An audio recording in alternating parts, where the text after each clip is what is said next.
Hello guys, welcome back to a brand new video, a different type of video. Yes, I do upload a lot of Arsenal videos, but I think today it's time we talk about England. I think we talk about the Euros.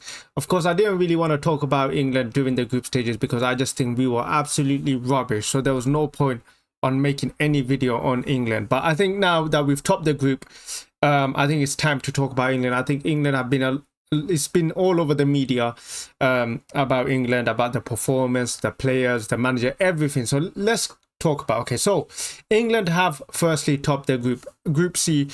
I mean, a very disappointing performance so far. I mean, every performance so far of the Euros from England has been very disappointing. Now we'll talk about other teams as well. So we ended the group with 1 win, 2 draws. Now let's even talk about, okay, so minimum I would have expected England to win all 3 games. I mean, when you look at the teams, Denmark, Slovenia, Serbia, really you should be beating all of those teams. I mean, if you can't beat all 3 of those teams, what hope do you have to win it? But I think a lot of people are I wouldn't say not understand, but I think a lot of people are underestimating this is tournament football, myself included. I think, you know, when you play these tournaments, I mean, teams, countries, they all have different styles of football, and I think the main thing is you just win. And unfortunately, win and don't lose. It really doesn't matter how you win. I mean, if we won all those 3 games with a 1-0 win, for example, it wouldn't matter. But I think the issue is with a lot of fans, you know, if you're playing poor, I mean, sorry, if you're not winning, at least play, at least give some, attack some, or do something, give the fans something, you know, to actually get motivated by, or, you know, they have some hope. I mean, with this England team, it just feels like there's more questions. Every time we play, there just comes more questions. I mean, when you look at our team, we have, for me, I think one of the best teams out there in the Euros. I mean, the only area I think that we are not strong in is the defense, and I think it's not because of the players there, it's because of Gareth Southgate. I don't know why. It still confuses me to this day. Why on earth did he bring Luke Shaw in? If Luke Shaw is so injured, clearly he's not match fit. If Luke Shaw was ready for the Euros, the guy cannot even come on and play even flipping 5 minutes. And what was the point of bringing him on? What was the point of wasting a space with an injured Luke Shaw, who's probably not going to play in a game in the Euros? And if he does play, he's clearly rushed. I mean, for us to have any hope on Luke Shaw playing, he has to be at least given 5 to 10 minutes to warm up in one of these games. The guy is not even coming on. I don't even know if he's making on the bench. Like, what is the absolute point of taking Luke Shaw?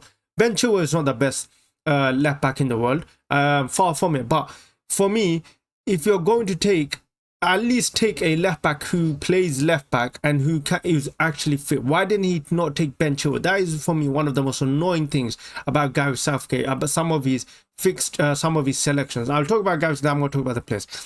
Gareth Southgate, yeah, he is, I would say he is 60%, I would say 70% to blame for England right now, okay? Now, I'm not saying he's all the fault. The players have to take accountability, but let's start with Southgate. This guy's selection confuses me so much. Firstly, when you look at the team, he took no left back. He took Trippier and he put Trippier as left back, who's a right back, who always wants to cut in. That's one thing gone. He then takes an injured Luke Shaw. For God knows why he took Luke Shaw when Luke Shaw cannot even play. Why didn't he take a Ben Chilwell, for example? Secondly, he goes, when you look up forward, our front 3, yeah, Saka, then he got Harry Kane, and then he plays Phil Foden. Phil Foden is not a winger. I mean, I don't even want to talk about Phil Foden, because it feels like every time you talk about Phil Foden, there's 55 million excuses you have to make for the guy. It's not his position. That's not his position. He has to play with a certain fullback. Absolute rubbish, okay? Phil Foden, yeah, the truth is he's simply not performing good enough, okay? Some of the things he's performing is not because some of the things he's doing on the pitch when he's playing poor, not being able to complete simple passes. It's not because of the left back like Michael Richards was blaming. It's because of him. He's the one who's not able to make a simple pass, okay? But here's what it is. He didn't take any wingers. I don't know why he did not take Marcus Rashford. Marcus Rashford did not have the best of season. But one thing about Marcus Rashford is he is a winger. He can play as a wing. He can attack, and he can attack defenders one-on-one. He can attack the fullbacks. And one thing about Marcus Rashford is no matter how bad he plays, this guy is only 1 shot away from scoring a goal. This guy's shots are OP. He can shoot from anywhere and he can score. And for some reason, we don't have enough players in this England squad that can do that. Marcus Rashford was one of those players that can score literally out of nothing. Secondly, he does not play Anthony. No, the Anthony Gordon one is a difficult one.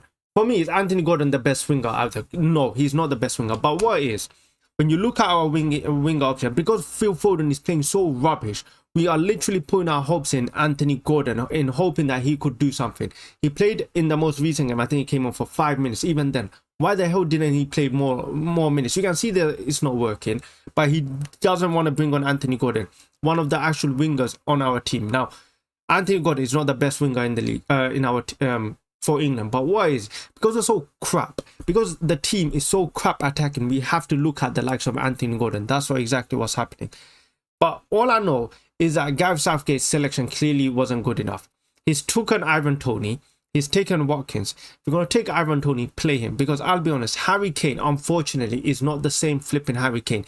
He's declined so physically to the point where he's dropping in deep. We are playing with no forward. Harry Kane is so deep that when we go up forward, we look in the box. Saka, Foden, they have no one to target. There's no one in the box. So what do we do? Literally, Arsenal themselves have been having this issue with Jesus.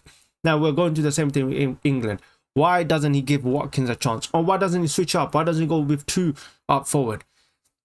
So that's the thing with Southgate. Now, is it all Southgate's fault? 100% it's not all his fault, okay? Some of these players have to take blame, okay?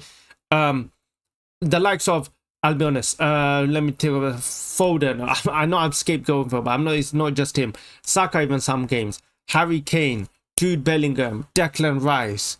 Who else is there? Who else plays in that midfield? Trent, Conor Gallagher, Kyle Walker. I think the rest are Trippier. All of these players here, they have to step up. Phil Foden, Saka, Harry Kane, Bellingham. These players need to step up. Like, there were some moments when I'm watching in the game where I'm just like, you guys can do better. What is with international football, there is no time for tactics. The manager gets the players for a few weeks. Every few months he gets them for a few weeks. There is in international football, there's no such thing as tactics. It comes on to the players where can you produce? Can you produce when it counts? And that's what some of these players need to do. Saka, Harry Kane, Declan Rice, Bellingham, Foden, these are all players that have experience. These are not inexperienced players. They have to be doing better. Bellingham has just won a Champions League and La Liga in his first season. He needs to be doing better in these games. There are so many moments where I'm seeing these players sloppy passes, not running, making the wrong decision. That's not on the manager. Yes, I know some part is to blame on the manager, but sometimes the players have to take responsibility. We can't just make excuses for every time for these players. They have to step up. If these are the players that we brag about as England fans, we brag about Bellingham, we brag about Saka, Foden, Kane. They need to do better. We can't just keep blaming the managers. These players need to do better. Now, I don't know what it is. Maybe it's a different system. Maybe the players are not adjusted to it. But all I know is when it comes to international football, you just have to be able to do it. It's similar to the Champions League. Either you have it or you don't have it. And maybe England as a country in football maybe just don't have it. It's just like that thing, Real Madrid, whoever comes to that door can win that Champions League. Maybe England, it just seems that we don't have it when it comes to international football. Maybe it's just one of those things where no matter who comes to the door, which English player, which English generation comes to the door, we just don't have it. I don't know what it is, but something needs to change. Whether it's the players, the manager, but something needs to change. I don't know what it is. But look, Southgate, yeah, let's go back to Southgate. Now, in terms of the players, actually, in some defense of the players here, how can so many players play so poorly? How can we have such a good team, yet some of these players play so poorly? Then, of course, the focus goes back onto the manager, Southgate. Is he getting the best of these players? For me, I don't think so. I think when you're looking at these, when I saw us play against Denmark, we were lucky to get out with a draw. Because the second half, Denmark absolutely took control of the game and really they should have scored. But we've been granted a lifeline because I've seen the Euro draw. We again have been once again got a very favourable draw. In our side, we got Switzerland, we got Slovakia. And if we beat Slovakia, we can play potentially Switzerland or Italy, depending on them. And then when you look at the rest of the teams, I think we got Belgium. I think we even have Netherlands on our side. But these are teams that I think England can beat. We have the better players. We have better players than them.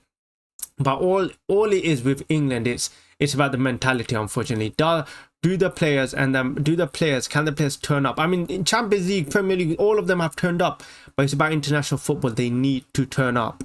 And I think Southgate is under a lot of pressure. I think this is the end. I think this is the last tournament for Southgate. And I think he's done well. But I think one thing with Southgate, for me, I wasn't a big fan of Southgate. I think especially after the Euros, I don't know what the last competition was. I think it was the Euros or the World Cup, wherever it was. I think it was a World Cup. Right? I think it was a World Cup. Yeah, so it was a World Cup. I think after the World Cup, I was pretty much done with Gareth Southgate. I think with Southgate, he's done well with and every competition in England I've been in. He's taken us far. But it's always felt like when it comes to the big teams, any semi-decent team, we just somehow can't get over the line. I'm talking about, what were the teams? Italy was one of them. Croatia was another one when we lost to them. Belgium was another one in the World Cup. It just seems we beat who we were supposed to be, but when it comes to a very difficult team, or a team that's even semi-decent, we just can't get over the line. I don't know what it is. Maybe, I don't know. I just don't know why it is. But all I know is something has to change. Gareth Southgate has to change. And one thing about international football, yeah, is that it's so unpredictable. Even though we're playing poorly now, does not mean we're not going to win the tournament. I believe personally, I think England will reach the final. And one thing about it is, I think a lot of fans just need to understand we don't need to play too well. All we need to do is just win. It doesn't matter how you win.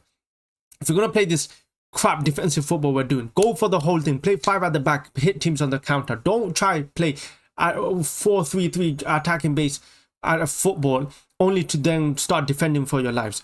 If you're going to play defensive football, go all in, play 3 at the back, get set up the defense and hit teams on the counter, because we have a lot of players that can hit their teams on the break.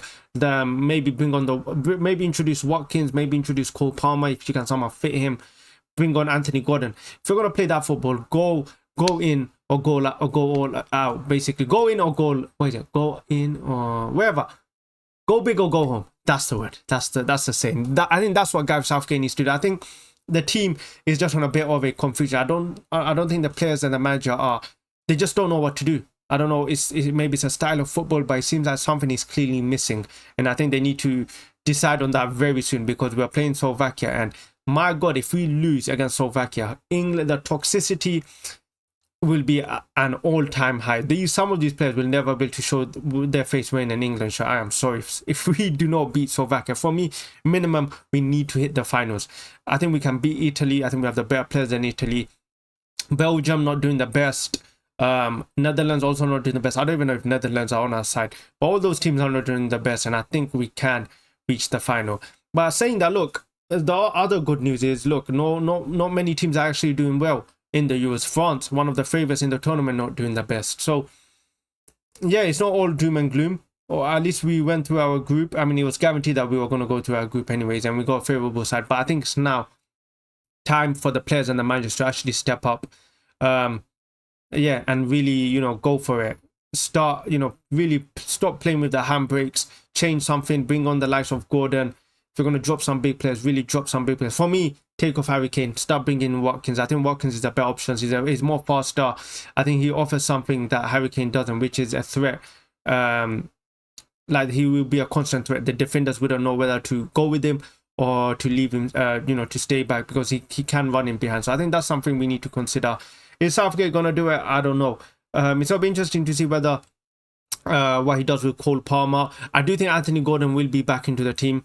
I don't be surprised if Phil Foden gets dropped or Jude Bellingham, one of them gets dropped. I do know Phil Foden actually went home because I think he had a child. So don't be surprised if Phil Foden doesn't play, or maybe even Jude Bellingham gets dropped. But for me, something needs to change.